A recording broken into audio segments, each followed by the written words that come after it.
Dear friends and subscribers, welcome to this your favorite show, the Cricket Happening Show with your host Ram. First and foremost, thank you for all those people who are liking my show and actually enjoying it, and I'm getting a lot of encouraging words. So thank you for that first of all. And now I begin my Cricket Happening Show with. I'm going to talk about yesterday. As you know, West Indies were playing their first one-day international against Australia of the five-match series, and what a dismal showing by West Indies. Now, in fact, West Indies were rooted out for just 70 runs with Mitchell Starc moving the ball in the air a great deal and also getting some very good away movement. And that he he was the one who actually spelled the doom for the West Indians, and they were rooted out for just 70 runs. As you know, the other day Australia made 74 against Sri Lanka, but that was put into the shade today by the West Indies, who were rooted out for 70 runs. And as far as the target is concerned, masterstroke from Michael Clarke, the Australian captain. As you know, he's a pretty intelligent captain. What he did yesterday was he promoted Glenn Maxwell in the batting order. He actually told him to open the innings along with Aaron Finch. And well, let me tell you, Glenn Maxwell was trying to eat each and every ball, and he eked out a 50. I'll talk about that. And then we will look at Pakistan, South Africa, the first test match which started, the first day's play which was just ended here at the Bull Ring in the Wanderers in Johannesburg, where definitely for sure Pakistan on the first day of the first test match against South Africa, I think that's a wonderful job that they have done. What they have done, the Pakistani bowlers in particular have bowled extremely well, bowled in a disciplined fashion, and they actually had South Africa all out for 253. So that's something that Pakistan would be pretty happy about at the end of the day. And Pakistan finished at 6 for no loss at stumps on day one of the first test match between Pakistan and South Africa, which was played at the Wanderers here at the Bull Ring in Johannesburg. Well, let's first go to the first one-day international, Australia versus West Indies, which was, as I said, West Indies had a really the worst start ever possible to a start of the series, as they went down to the Australians by 9 wickets. Well, Darren Sammy, the captain, actually won the toss here. The Wacker ground in Perth, as you know, Wacker ground in Perth is a very lively surface.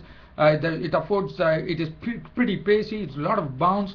And one was pretty surprised when Darren Sammy, the captain of the West Indies, won the toss and decided to bat. Probably one would have expected Darren Sammy to put the opposition in, but it came as a real surprise. In fact, probably the Australian captain Michael Clarke was himself surprised that the West Indies Darren Sammy went for the decision of actually batting first. And well, it all started with Clint McKay and Mitchell Starc bowling pretty well, not allowing any liberties to Chris Gayle and Kieran Powell. Kieran Powell, I would say, Kieran Powell and Chris Gayle were really searching there for the ball, because Clint McKay was absolutely putting the ball on the spot.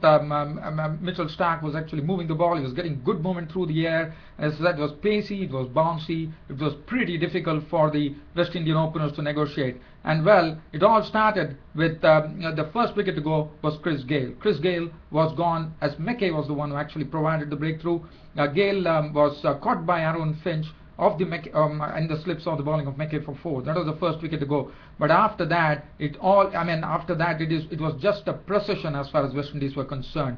The next to go was Kieran Powell, who was sucked in by Michael Clarke in the slips of the bowling of Starc for 11 of 18 balls to 2 fours. The Starc was bowling superbly. Ramesh Sarwan, after making a comeback into the West Indies 11, had a very sorry start, as he was out for a blob, as Sarwan tried to actually play to an indipper from Starc, which went and actually disturbed his stumps. He was gone walking for a duck, and they were 19 for 3 at that stage. The Bravo brothers failed too. In fact, the Bravo brothers, the first Bravo was taken by the wicket was taken by Faulkner, who was making his debut yesterday. He was gone for 11 of just 25 balls with 1-4, and Darren Bravo followed him to the pavilion, as he was gone of the bowling of Starc for a duck, and that made the score look a very ragged score at 19 for 5. In fact, Pollard was the 5th wicket to go. Kieran Pollard actually played on to a delivery from Starc. He tried to got the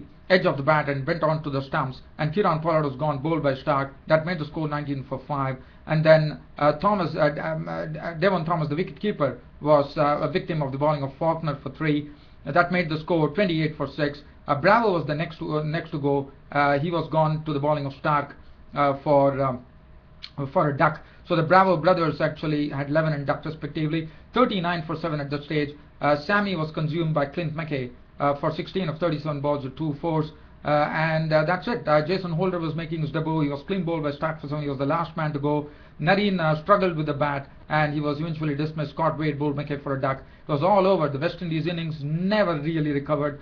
They just went on losing wickets. Right from, as I said, was a real procession going on, like a marriage procession. It all happened, 70 all out. West Indies were completely spelt, completely, I would say, floored by Mitchell Starc's bowling. 6.5 overs, 2 maidens, 20 runs and 5 wickets, and one was pretty sure this was the man of the match offered from him. So he had 5 for 20 to his name. Clint McKay chipped in with 2 for 10 of 7 overs and 3 maidens. Faulkner on his debut, 5 overs, 1 maiden, 14 runs and 2 wickets.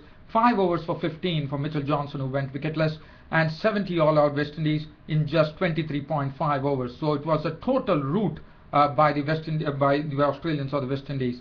Now, one would have remembered, probably gone back to the days when Curtly Ambrose was at one end when West Indies actually ripped open Australia. That was pretty long time ago. Well, I'm not going to get into that. Well, let's talk about the Australian innings. Now, Australian innings, as you know, Michael Clarke is such an intelligent captain. He actually sprung a surprise. Instead of actually sending in Phil Hughes and Aaron Finch, he actually sprung a surprise by actually promoting Glenn Maxwell in the batting order. Glenn Maxwell, the hitter from Victoria, he was actually told to open with Aaron Finch. And Glenn Maxwell, the first over itself, he made the indications pretty clear to the West Indians that he was going to go after the West Indies attack. Kemar Rowe's first over was taken for 18 runs. He actually carved in through covers. He got a shot where he came down the wicket and lofted Kemar Rowe like a spinner to the fence.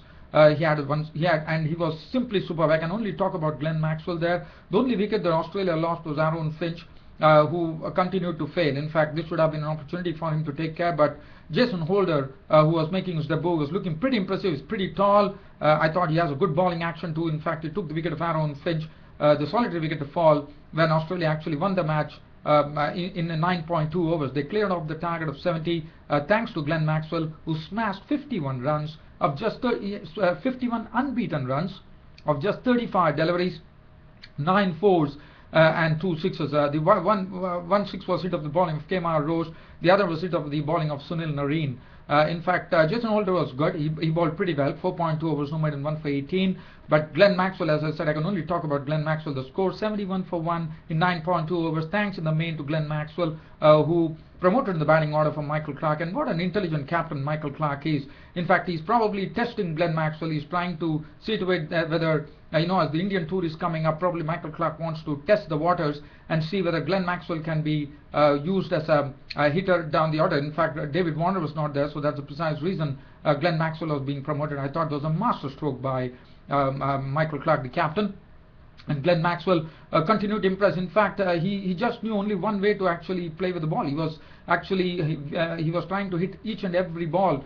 Probably a few balls he might have just defended of the bowling of Sunil Nareen, but he just went after the bowlers, and he in fact manufactured unorthodox strokes. I wouldn't say the strokes were from the book. There were some strokes from the book. He was trying to reverse sweep. He was manufacturing all sorts of unorthodox strokes. In fact, I would say there was a lot of tennis shots being played, as if you are playing a lawn tennis game. The way he actually played some strokes, and I know it's very difficult for the bowlers to bowl. One of the shots that he hit of the bowling of Kemar Rowe, I'm sure it was like a forehand that he hit, almost went 2 bounces into the fence.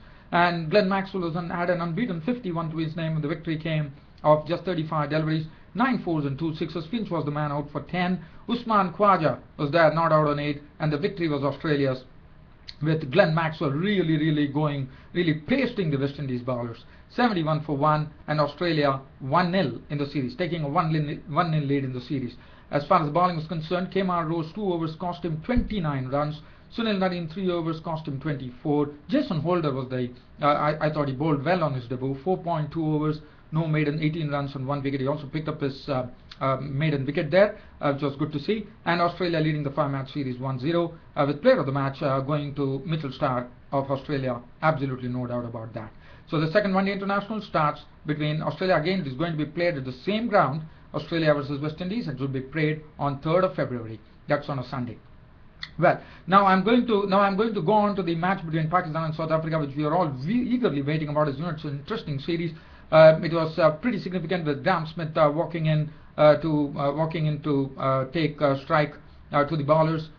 He became the person who actually captained South Africa in 100 tests as captain, and in fact the toss was actually won by South Africa, who actually chose to bat. And South Africa, I mean, I don't have much time on this YouTube broadcast, so I'm going to be pretty I would say brief, I would say. So South Africa on the first day, they finished at a score of 253. They were all out for 253, so I thought that's a great effort from the Pakistani bowlers. There was everything in it. There was some pace, there was some bounce, and there was the odd ball was really kicking up, as we saw. As far as South Africa were concerned, in fact, let's talk about the Pakistani bowlers here, because 253 all out definitely on the first day they have bowled out South Africa. That's a great feeling and a great effort with the Pakistani bowlers, especially Junaid Khan. He was pretty impressive, bowling 18 overs, 8 maidens, 33 runs and 2 wickets. And as you know, now Junaid Khan, the left-arm seamer, left-arm pace bowler, is a very changed bowler. As you know, in the Indian tour, he showed that he could swing the ball both ways, and that too at pace. That's pretty difficult for the batsman to handle, and that's what he precisely did. Junaid Khan, 18 overs, 8 maidens, 33 runs and 2 wickets. Splendid bowling from him. Umar Gul supported him admirably. 19 overs, 2 maidens, 56 runs and 2 wickets. And then Rahat Ali, who made his debut, which was a bit of a surprise for me, because I would have definitely thought that instead of Rahat Ali, I was probably thinking Mohammad Irfan will be the tall Mohammad Irfan, 7 feet, would be actually making his debut and becoming the tallest bowler ever in Test cricket, but unfortunately that was not the case.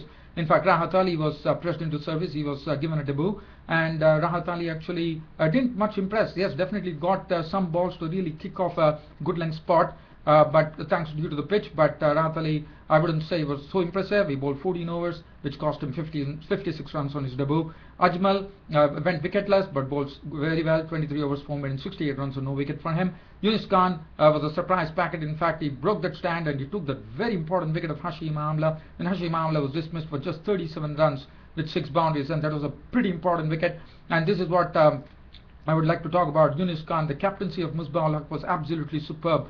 4 overs, no maiden, 1 for 16 for Yunus Khan. And Mohammad Hafiz, who came in and just cleaned up the tail. In fact, he took all the last 4 wickets, as Mohammad Hafiz just ran through the South African lineup. And in fact, he had figures of 7.2 overs. With the first ball, he actually had the wicket of, I think it was A.B. de Villiers, very important wicket, as he was caught behind of the bowling of Mohammad Hafiz for 31. And Mohammad Hafiz, 7.2 overs, 1 maiden, 16 runs and 4 wickets. And what I will also have to give credit to the Pakistan captain Misbah Haq for captaining the side well.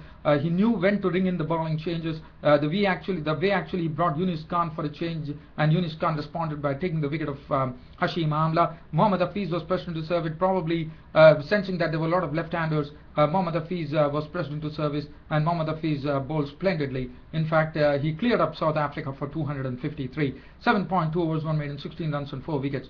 In fact, if you look at the score, they were pretty placed, 232 for 6 when du Plessis was gone. After that, it was all Mohammad Hafiz taking those 4 wickets and getting the South Africans bowled out for 253. As far as South African batting was concerned, nobody could really get on to a big score. The highest scorer was Jack Scalise with 50 to his name, with 9 boundaries. He really counterattacked the Pakistani bowlers. As far as other scores were concerned, Graham Smith on his 100 test could contribute only 24 with 2 fours.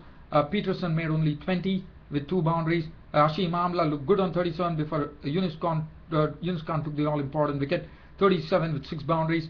And then 31 coming from A.B. de Villiers, 3 boundaries. Faf du Plessis, well, he made 41 with 2 boundaries, and 27 from Dean Elgar, who hit one beautiful 6 for the bowling of Saeed Ajmal when Ajmal actually flighted the delivery.